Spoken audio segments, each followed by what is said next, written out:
So let me introduce myself. I am Mebrak. I am the director, one of the directors of DRI. Myself and Dr. Ya, we set up this training center in 2004, and the aim was, as you know, in 2003,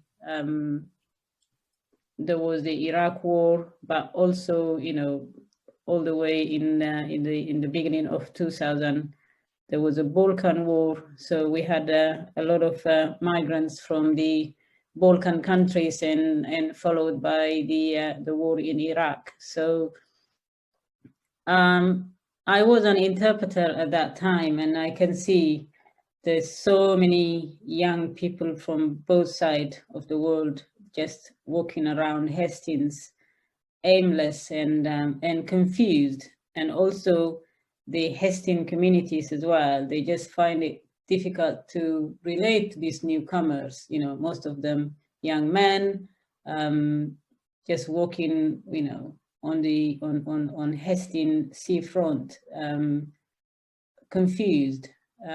So I just, you know, I just felt, okay, I do and go to interpreting and come back. But I just felt this is just really unfair that these people, you know, their country is destroyed by war and conflict, and they here and they sleep in one hotel called Adelphi Hotel, and some of them in different hotels now. I think they all converted to flats, but Adelphi Hotel has more than 130 young men, and in different hostels around Hastings as well. So the idea came from that, you know, from that time, and I approached Dr. Ya and say, look, you know, we know what it means to come to this to a new country. We know how difficult it is. And also she is, you know, Dr. Ya grew up in around Hastings, you know, as a mixed child. So she knows how, you know, the other disparities, such as, you know, disparities in education, disparities in, you know, accessing health, mental health, you know, adult social care. So we set up DRI just to give these people a little aim, like, you know, probably help them with their English, introducing them to libraries and things like that. And we don't know how to do it because, you know, you need a lot of resource to do that. So we set up a befriending scheme where we ask volunteers if they want to take one person to be their friend. And I remember at that time, we had £5,000 from Hastings Trust. There was an organization called Hastings Trust. So what we did is we've asked social workers, teachers, you know, anyone who thinks that migration is natural. It's been there for years and years since humanity started. And these people are there because, you know, there's a conflict, there is war. And how can we support them in this difficult time? To our surprise, we have so many professionals, university professionals, and you know, teachers, social workers, ordinary people from the community to say, yes, I'll have one friend, and we will meet them 2 hours a week. So we started, that's how DRI started. You know, we allocate, you know, hundreds of people to each person who is happy to be befriended, and they help them. Some of them, because of that befriending, now they've done it, you know, their degrees and they are working in a professional setting, because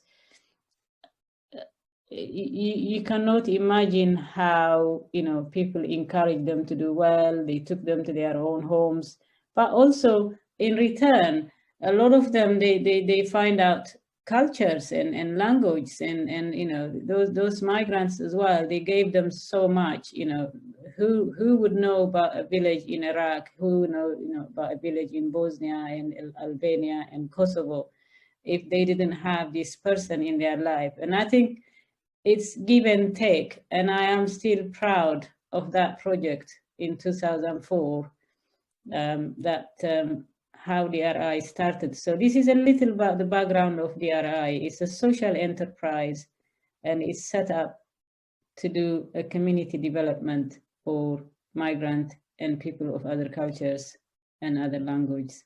And then from that, we developed to do lots of courses, courses in employment skills, bilingual advocacy, community interpreting, business startups, business management, leadership, and webinars and seminars and challenging public sector organizations to provide services to people of different languages and different cultures.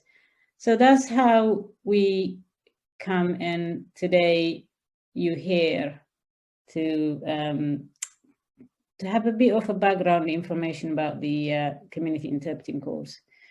The community interpreting course, assessments and course criteria and course, what you need, my colleague Rukia will explain. But I just want to share with you my experience of being an interpreter. I am, for me, being, an office worker or a director has never stopped me from being an interpreter. An interpreter to me is a connection with what's going on outside of the UK. Where are these people coming from? Why are they coming from? And also, if I'm working with private companies, why do they want to trade with that country? Why do they go to that country?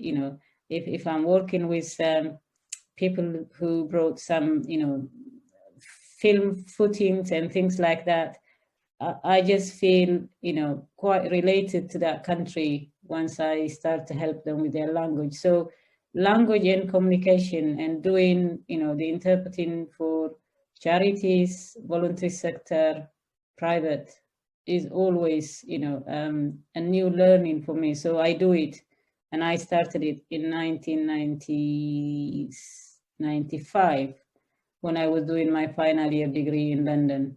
I started it with supporting asylum teams for Hillingdon local authorities in London, Kensington and Chelsea and Westminster. So although my studies is in business and computing, I have never picked that up. Even after my degree, I become interpreter for the rest of my life.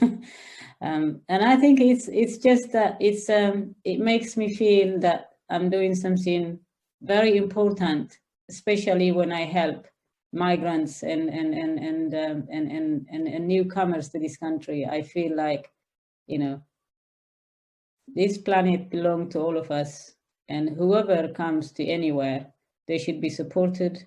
They should be settled, and they should be happy with themselves and happy with with whatever country that they live in. So that's why I'm still doing the interpreting. But also, if it's not for the interpreting, I don't think I would be where I am now. It connects me with the public sector organizations as well. It connects me with so many private leaders. It connects me with universities. It connects me with health professionals.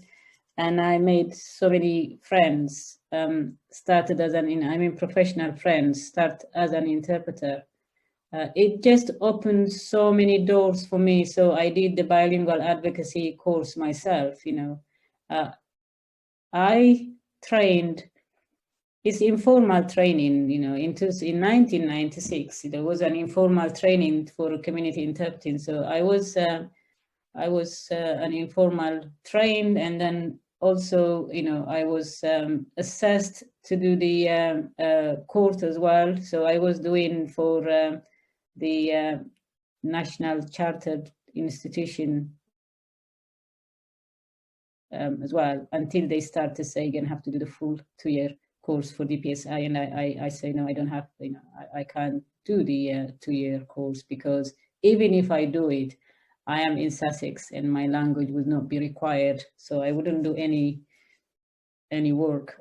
So that's the only course that I haven't done, the court interpreting, because, there is no point for me to do court interpreting while there are no Ethiopian or Eritrean speaking people in Sussex.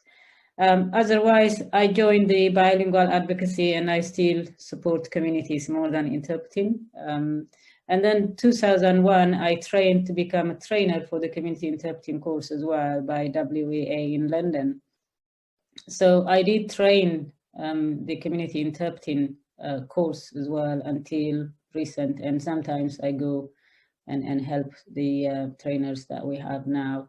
I don't want to push anyone if they're not sure about this course. But from my own experience, this is the course that you start with confidence, because it's your language, it's your community, and it takes you to so many directions. To me, this is one of our best community development course. And all our interpreters from 2004, which the first course we ran, in fact, 2 courses we run are in Hastings. Those people now, either they're running their own business or they're doing, adult social care. We have 2 people out of those as managers in Eastbourne as a hire. One is a commissioner and one is a manager for the older people. Everywhere I go, I meet those interpreters, and some of them run their own business. The one of our interpreters who is Albanian, for example, he's having the Tosca restaurant in Shoreham by Sea. We have interpreters. So many interpreters in Brighton have their own restaurants. And we have interpreters now working as a conference interpreters. We have interpreters going to do their masters in translation. We have a Chinese interpreters who are now, doing a big contract editing and proofreading for big corporate companies. So I think it's up to you how you would like to take it, which direction that you'd like to take it. Do you want to go back to the community development professions, such as working for adult social care, for health? Do you want to take it to the business side, or do you want to take it to the higher paid linguistic professions, such as being, translator, interpreter for, for conferences, interpreter for court, interpreter for all the, legal and medical institutions? You can go to work as a Marine, but you have to have a Marine qualification. So I think, and you can remain as a a community interpreter, working with communities, hospitals, all these seven organizations that you'll be covering on the course. So that's what I want to share. It's a rewarding, and it's a rewarding that takes you to different directions, and it's convenient because you can do it with other things. If you're a mother, you can drop your children and go for interpreting, and now it becomes even more flexible because most of the interpreting we do is on telephone and on video. So that is the legacy of the lockdown. We have to go more onto online courses, which for some people is much more flexible, that they can do it from home. So I will stop here, but if you have any questions for me to share my experience with you, I'm happy to answer your question. But yeah, and if I didn't introduce myself, my name is Mebrak, and I am originally from Eritrea, East Africa, and I speak Eritrean language. It's called Tigrinya, and I speak Ethiopian language called Amharic. So I do both interpreting language. Thank you very much.